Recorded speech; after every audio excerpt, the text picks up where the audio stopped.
ये सब जो हमारी प्रॉब्लम्स हैं, whether it's related to fear और सक्सेस और ये और वो, ये सारी चीजें, इन सब चीजों का जवाब आज से हजारों साल पहले भगवत गीता के अंदर एक लाइन में क्लियर तरीके से बताया हुआ है। प्रॉब्लम क्या है कि हमको वो लाइन समझ नहीं आ रही। मुझे भी समझ नहीं आई थी जब मैंने पहली बार सुनी थी।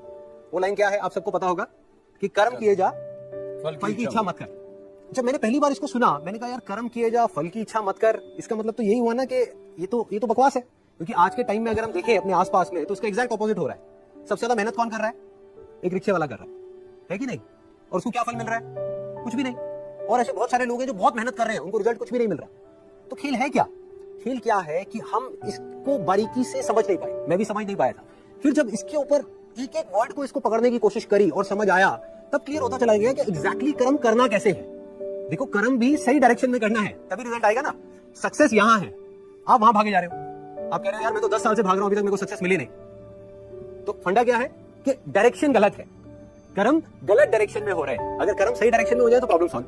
अब देखिए क्या है, कितना आसान है कि हमारे सारे डर खत्म हो जाएंगे और पूरी तरह से खत्म हो जाएगा। सक्सेस जो चाहिए, जितना चाहिए वो हमको मिल जाएगा। इसका मतलब कुछ लोग क्या निकालते हैं कि कर्म किए जा फल की इच्छा मत कर, इसका मतलब कि फल नहीं मिलेगा, जबकि ये नहीं है।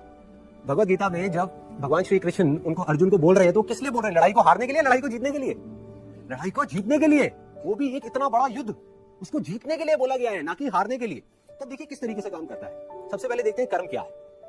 कर्म 3 लेवल पे होते हैं। एक है जो हम अपनी बॉडी से करते हैं, जो हम समझते हैं कर्म का मतलब कि जिसको हम मेहनत बोलते हैं, वो कर्म इंपॉर्टेंट है ही नहीं, मैटर ही नहीं करता। मतलब अगर उसकी इंपॉर्टेंस वाइज अगर आप मुझसे पूछो out of 100, out of the scale of 100, मैं कहूंगा 1% है उसकी इंपॉर्टेंस।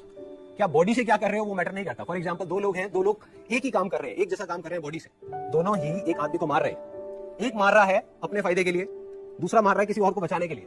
तो बॉडी के लेवल पे दोनों सेम कर्म कर रहे हैं, लेकिन माइंड के लेवल पे अलग अलग कर रहे हैं। तो दूसरा कर्म का जो स्तर है वो है जो हम बोलते हैं, तीसरा है जो हम सोचते हैं। असली खेल यहां है।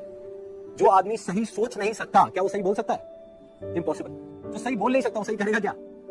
तो सारे जो कर्मों की बात हो रही है वो यहां हो रही है। और वो कर्म क्या है? सोच के लेवल पे। और जिसकी सोच सही डायरेक्शन में हो गई, उसकी लाइफ सही डायरेक्शन में जानी, उसको तो फल मिलना ही मिलना है। फल के बारे में जो मांग रहा है, सपोजिंगली हाथ ऐसे करके बैठे रहो कि भगवान मुझे फल दे दो, मुझे ये चाहिए, मुझे नंबर चाहिए, मुझे ये चाहिए, मुझे बिजनेस में पैसा चाहिए, मुझे जॉब में प्रमोशन चाहिए, सब कुछ मांगते रहो और कर्म सही डायरेक्शन में करो नहीं, तो क्या होगा? वो मिलेगा ही नहीं कभी भी।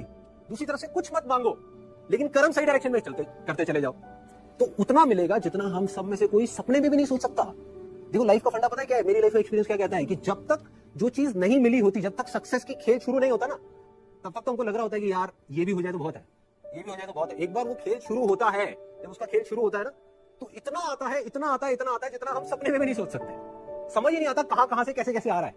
बस कर्म सही डायरेक्शन में होने चाहिए। अब वो सही डायरेक्शन में कैसे होंगे? अगर मैं बुद्धि के स्तर की बात करूं, जो उसमें महाभारत में समझाया गया है, 2 जगह है जहां पे आप अपने माइंड को लगा सकते हैं। अपनी बुद्धि को हम 2 जगह पे लगा सकते हैं। सारा खेल माइंड का है। सबसे पहले तो हाथ पैरों के कर्मों से ऊपर उठना है हमको, कि हाथ पैरों से आप कुछ भी करते रहो, रियल लाइफ में उठा करके देख लो, वो मैटर नहीं करता। जो बोलते हो वो उससे ज्यादा मैटर करता है, लेकिन वो भी इतना मैटर नहीं करता। कोई आदमी बोलता तो बहुत बड़ी बात है, जब करने की बारी आती है कुछ भी नहीं करता। ये अंदर कुछ और सोच रहा है, बोल कुछ और रहा है। जब ये तीनों चीजें सिंक हो जाती है कि जो आप सोच रहे हो वैसे ही आप बोल रहे हो और वही आप कर रहे हो, तब मिरेकल्स होना शुरू हो जाता है। तब कुछ एक्स्ट्राऑर्डिनरी होता है, तब हिस्ट्री क्रिएट होती है। तब वो चीज होती है जिसके लिए सक्सेस बहुत छोटा वर्ड है। सक्सेस से कुछ बहुत बड़ा हो जाता है जो हमने सपने में भी नहीं सोचा होता।